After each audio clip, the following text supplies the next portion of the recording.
There are some sober truths that men of the right have to admit, whether they are conservatives or traditional reactionaries.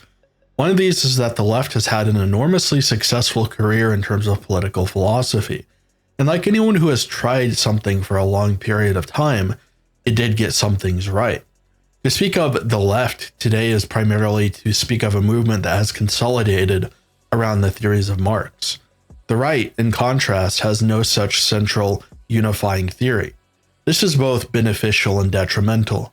The right, in terms of political positions, is much more diverse, according to Luders et al. 2023. This study is not a perfect reflection of the intellectual discourse, since it measured positions in reference to liberal party identification and with regard to particular hot-button issues that predominate in American discourse, such as abortion or gun control. But having spent a lot of time in political discussions online, and also having read a wide range of political works from both the left and right, I think this study's findings are actually analogous to a real intellectual trend, namely that the theoretical works of the right are more diverse in principles than those of the left. As I've said, the main center of leftist political discourse is Marx. Most of the opinions that leftists hold, even right down to liberal Democrats, correspond to the basic worldview elaborated by him. Support for workers' rights, welfare, income redistribution, human rights, and so forth is well entrenched on the liberal left. So despite the fundamental difference in principle between left liberalism and socialism, there's nonetheless a kind of continuity. Whereas on the right, there is almost no connection between its moderate and radical wings.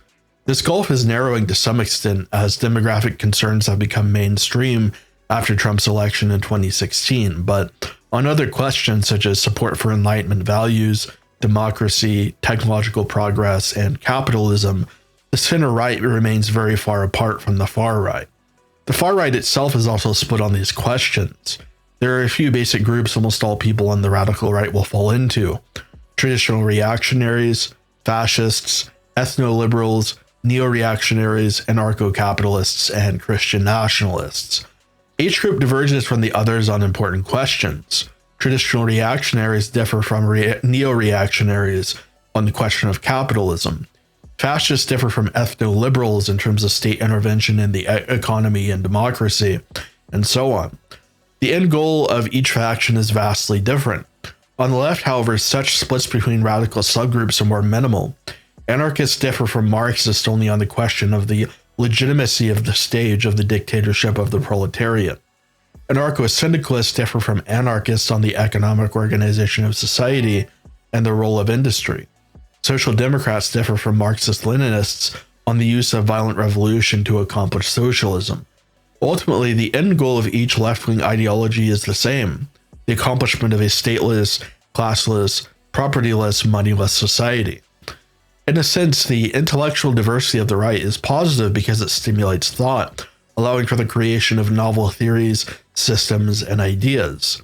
In this way, it can better adapt to changing circumstances, better reflecting the needs and problems of society at a given point. The right intellectually evolves at a rapid pace precisely because it is not centered in any particular unifying theory. This arrangement has a crucial flaw, however. Because ideas are not unified on the right, there cannot be a single movement, and thus the question of achieving political victory is complicated. Conservative victory is not equivalent to fascist or reactionary victory. Even if the right wins, it can still lose, depending on one's point of view. In contrast, a leftist victory will only have one of two outcomes. Either the victory of state socialists will create authoritarian bureaucracies that run more or less on the state capitalist model, or the victory of any given leftist faction will finally accomplish communism. As such, leftist unity is much greater in terms of solidarity and organization than that of the right. They all roughly agree on the end goal, and they have only small disagreements in regard to method and praxis. In a very real way, this unity is something that the left gets right. Political victory is impossible if there are multiple factions competing for different ends. The right, because it has not settled the question of its own internal values, cannot ever achieve a victory that would satisfy it. A final conservative victory would spark a far-right reaction. An ANCAP victory would result in the same, whereas the victory of anarchists would satisfy virtually all leftists. A rightist political system that takes place without a prior unification cannot result in the necessary stability and so it'll end up eating itself or cannibalizing and persecuting other factions. This did occur to some extent in Germany. There were persecutions of national Bolsheviks who were suspected of having left-wing sympathies. Reactionaries and conservatives were killed during the Night of the Long Knives. This isn't to say that similar purges never happened on the left. Stalin did indeed murder anarchists, and the communists infamously engaged in infighting against the Spanish CNT, but this did not happen to the same extent. Lavender made a video on leftist infighting where he declared that they were rather infamous for it, but having spent a lot of time in rightist circles, I think infighting is much more prevalent as a phenomenon on the right. A quick survey of the discourse between TRS types and more mainstream figures like Keith Woods or Nick Fuentes illustrates how intense it can get. Even further, consider the MAGA civil war that recently broke out. Marjorie Taylor Greene left MAGA, Nick railed against Tucker and Ben Shapiro, Shapiro quote-mined Nick Fuentes for shock value in a speech at Amfest, and so on. We also have the feud between British white nationalists and Tommy Robinson, who is an ardent Zionist. If I want to be charitable to Lavender, I would say there is at least as much infighting on the right as there is on the left. Much of what the left gets right is theory, the major advantage it has over the right intellectually. A lot of right-wing discourse consists in group affiliation and crisis narratives. The former is a kind of racial realpolitik, while the latter is effectively demagogy. But as I've said, the right doesn't really have a unifying theory. What theory it does have is so radical that it can rarely ever interface with mainstream politics. I'm thinking of Julius Evola, Oswald Spengler, Alain de Benoit, and Giovanni Gentile. The attempt by the French Nouvelle Droite, or New Right, to lend its theory to Front National was largely a failure. The party did not adopt its idea of differentialism, its appeal to pre-modern modes of economic organization, nor its paganism. These ideas were very much too radical for the rhetorically and theoretically simplistic politics of national elections. As such, the possibility of forming a connection from the center to the fringe is extremely slight. Leftist theory, on the other hand, has contributed so much to political philosophy that everyone instinctively understands it, at least in part. The public is familiar with class analysis. The power dichotomy between the dispossessed and the rich is evident, even if they don't understand that the fundamental division is in one's relation to capital. Occupy Wall Street was overwhelmingly popular across the political aisle. Even Republicans decry the conditions of the working class and the rapaciousness of woke CEOs. Workers frequently complain about exploitation despite not understanding why or how it happens or even exactly what it is. And many are concerned about the market's monopolizing effects on local communities, as well as the power of financial conglomerates like BlackRock, who is currently buying up most of the farmland in the US along with Bill Gates. Center-left political parties owe a large debt to Marx, since they embodied to a very minimal extent the maxim, from each according to his ability to each according to his need. Though they stop short at actually putting the means of production in the hands of the workers, they do at least acknowledge and attempt to meet the needs of the disadvantaged. The basic theme of the defense of the weak and the underprivileged is embodied in their social messaging. The nexus between the left and center-left is a sign of its political excess to some extent. There are some reasons why this alliance isn't actually revolutionary, of course, but that's a question I addressed in my video on Jean-Claude Michéa. Because the left's discourse is so successful, in this video I'm going to explore some actually good ideas that the left has, ideas that the right can do well to learn from. Marx is very sober about the fundamental reality of capitalism. The origin of profit is not value creation, as defenders of capitalism argue, but rather it is exploitation, which is specifically the extraction of surplus labor value from the worker. Surplus value is what exists after the worker has produced enough to reproduce his labor, i.e. paying rent and affording food. The capitalist extends the workday beyond this reproduction and then appropriates the excess labor hours. The libertarians have tried to refute Marx's argument, but have collectively failed at the attempt. When they're not misunderstanding that the LTV explains equilibrium prices, and so the criticism that Marx didn't take supply and demand into account is wrong, they usually resort to upholding the subjective theory of value, which holds that it is possible to create value basically out of nothing, simply by meeting the demands of customers in particular ways.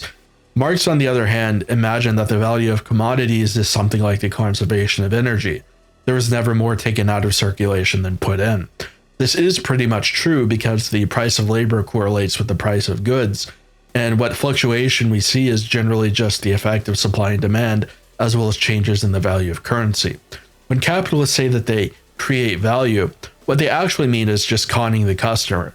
For example, what value creation actually looks like is either producing commodities that don't actually have more value than the labor put into them, such as a designer t-shirt, or forcing customers to pay for features they don't want or need. Either that, or locking certain features which ordinarily would be available behind a paywall. This is very much the live service model of products, which I think we can all agree does not actually add any value for the customer. The upshot of this for the right is that since rightists argue for some kind of market economy with private property, not necessarily capitalism though, we have to acknowledge that our ideology is inherently exploitative. To oppose the left on this question is not to engage in mental gymnastics to attempt to refute Marx's argument, rather to formulate a reason why exploitation is either necessary or why workers don't have a right to complain about it. My approach to this problem is simply to appeal to natural law and the idea of a particular vocation for all humans according to their birth. In other words, a caste system which rests upon the organic relations of humans with humans. Without caste or some kind of hierarchy, it would be difficult to preserve the values of any state or institution simply because there is no means of centralized transmission. In other words, we have to attack the materialism of Marxism. For the right, it is a question of putting values before economy. It is a rejection of the materialistic basis of Marxism. Nonetheless, we have to accept that Marx's analysis of capitalism and property was pretty accurate. Anarchists are correct that coercion underlies private property. The fundamental basis for private property is enclosure, or the securing of exclusive access to a resource. To enclose a resource means to prohibit others from using it, enjoying exclusive exercise of it for oneself. Naturally, to defend this enclosure, it is necessary to prevent others from using it, and so one must utilize force. Under capitalism, the state defends private property with violence. Under anarcho-capitalism, the use of force is distributed to the owners of property or to private security. Any way you look at it, property eliminates a prior collective property right that had already existed. Likewise, as anarchists argue, all hierarchies are fundamentally based on force. Hierarchy implies a class of property owners, such as aristocrats or the bourgeoisie, and as already been mentioned, property is foundational on coercion. As men of the right, we have to be honest with ourselves that we are demanding a fundamentally coercive society. The challenge isn't to confront the left with protestations, convenient lies that our system of domination is not really domination. Instead, the challenge is to conceive of a means to morally and philosophically justify coercion. I've already implied this in a couple of videos, but my fundamental argument is that people do not own themselves and thus do not have a right to absolute autonomy. Coercion is thus justified. The only problem is to constrain coercion within the limits of justice, which can be negotiated on a religious and rational basis. Nonetheless, any rightist ideology needs to justify its authority. If it cannot answer the question, why is it rightful to use force, then it cannot support itself ethically nor rhetorically. Even though a lot of leftists don't really know or talk about this, one of the best criticisms that comes out of Marxist theory is their critique of the basis of society on the concept of value, or more specifically, exchange value. The problem with exchange value is that it leads to the reduction of the value of commodities to their ability to produce profit, which then becomes the only real purpose of these commodities. The other form of value that Marx distinguishes is use value, which is the actual purpose of having or consuming the good, i.e. the use value of a hamburger is to eat it, but the exchange value of a burger is to sell it to a customer for money. From the point of view of a capitalist, what a commodity is doesn't matter. It doesn't matter if he's selling a high or low quality product. It doesn't matter if it's highly durable or prone to failure. What matters to him is that he can successfully exchange it for money. The result is that the production of products is not carried out for any qualitative end, that is, the purpose of making good products or satisfying customers. Products are made only as merchandise. They exist only to make profit. The obvious downside of this is that the economic output of companies tends to become shoddier and shoddier as the quest for profits intensifies. Gamers might understand that this occurs in the AAA games industry. Games get more expensive and make more and more money, but they also get worse and worse in terms of gameplay and performance. Reduction of gains to exchange value is behind this race to the bottom, and Marxists are completely correct that the basis of society on exchange value has negative consequences. In the Middle Ages, guilds made products under a sacred sort of values. People were producing to honor God and to serve man, which is why products of the era were so elaborately decorated and of such high quality. Making money was secondary, and so exchange value was also secondary. The emphasis of exchange value and profit under capitalism is thus one of the most important problems that Marxists expose. Theodor Adorno, member of the infamous Frankfurt School, identified what he called the culture industry. The culture industry is the mass production of entertainment for two purposes. One, to spread the values of liberalism and pro-capitalism to the masses, and two, to distract the proletariat from their exploitation by the bourgeoisie by stupefying them with fantasies and pleasures. It is, I think, unobjectionable that the culture industry exists. We are all familiar with action movies that follow along Cold War lines, where a European or American action hero fights against communists and saves the world. Today, however, the culture industry has shifted in a more left-wing direction, away from anti-communism toward anti-fascism. The purpose is still the same, to convince the masses that capitalism is good and liberalism is supreme, but this time it has been updated to modern circumstances and political conditions. Marvel movies are the prime example of the culture industry today. Superheroes fight fascist-coded bad guys like Hydra or whatever, and defend the liberal West from attack while spreading ideals of pluralism and inclusivity through on-screen diversity. Right-wing opponents of liberalism would do well to understand that the culture industry is a main source of values and a kind of catharsis for the great majority of the population. And in order to achieve political victory, it has to oppose it in messaging and also awaken the masses to the reality that the values they glean from media are artificial and motivated by an overarching political agenda. In other words, people need to understand that they're being manipulated and distracted. It isn't enough to be anti-woke, you have to be anti-liberal as well.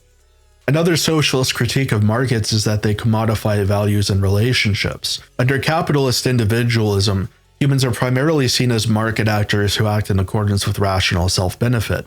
Because of this, organic bonds and relationships are gradually reduced to quid pro quo arrangements of reciprocity, intended to bring benefits to oneself rather than to engage in any degree of intimacy or friendship.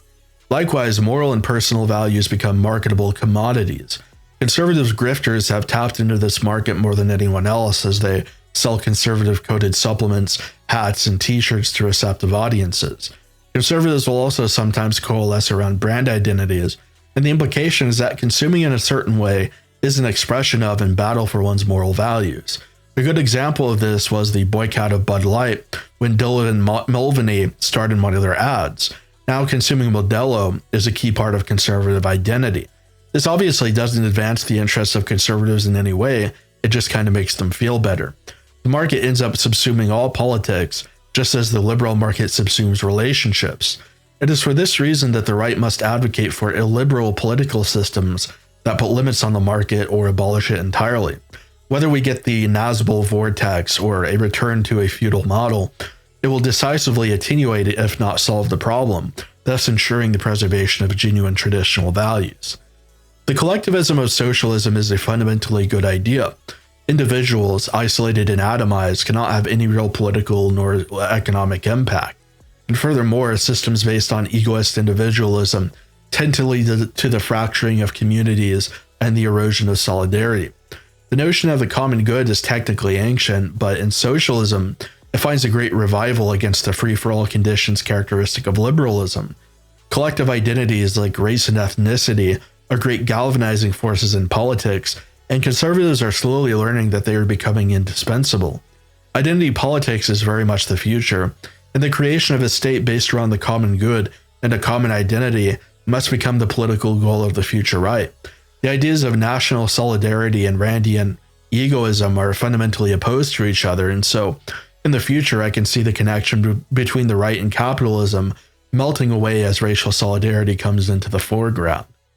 The left's opposition to imperialism and colonialism is one of its most positive elements. Imperialism leads to a condition in which the security of the host nation is imperiled and the sovereignty of the victim nation is violated. In order to have a stable economic and international order, it's necessary to hold back imperial ambitions as much as possible. Furthermore, the left's opposition to colonialism is positive, and I think the right can gain much from adopting an anti-colonialist attitude. As I said in my video on MAGA imperialism, colonialism leads inexorably to exchange between the colonizers and colonized. It necessarily leads to the erosion of both nations, culturally and demographically. On top of that, it violates omniparticularity and reduces world diversity. The real question right-wing supporters of colonialism and imperialism ought to ask themselves is whether they would like to be on the receiving end of it. In fact, as Guillaume Maffei argued, we very much are. Clearly, then, colonialism and imperialism are morally wrong. Speaking of diversity, the left's intent to celebrate diversity is laudable, and as a principle, the value of diversity is quite good and can be taken in a nationalist direction. Much of what some of the more antisocial rightists advocate, racial imperialism or extermination, leads to the decline of world diversity. Likewise, even systems like fascism are flawed in the sense that they tend to reduce the internal diversity of the race into a single uniform type. But nationalism, as a universal principle, must recognize the value of diversity, the right of each people to have a homeland and to be free from ethnic and racial oppression. This is sort of the intent behind postmodern identity politics, to allow indigenous peoples to be left alone to pursue their own ways of life. But the postmodernists violate the universality of this principle by attacking the right of whites to have their own homelands and ways of life as well. The right can embody this principle far more consistently than the left does, and I think it would be better for it. It must recognize the value of diversity, both inside and outside the race. Internally homogenizing nationalism and externally homogenizing globalism are both undesirable. We want homelands for each people, and regionalism inside of those homelands for all the various different communities we inhabit and dialects we speak. That is omniparticularity, the nationalist defense of difference as a universal value. As we can see, there is much good that can come from learning from the left. To dismiss the left's ideas simply because they, as a whole, differ from ourselves is to miss out on a lot of good discourse and political philosophy. Contrarian opposition to leftist ideas just results in unironic defenses of racial domination, mass extermination, totalitarian homogeneity, and obstinate capitalism. It is that obstinate contrarianism that makes a rightoid, emphasis on the oid. Men of the right do not have to be rightoids. We can and must advocate for a better world.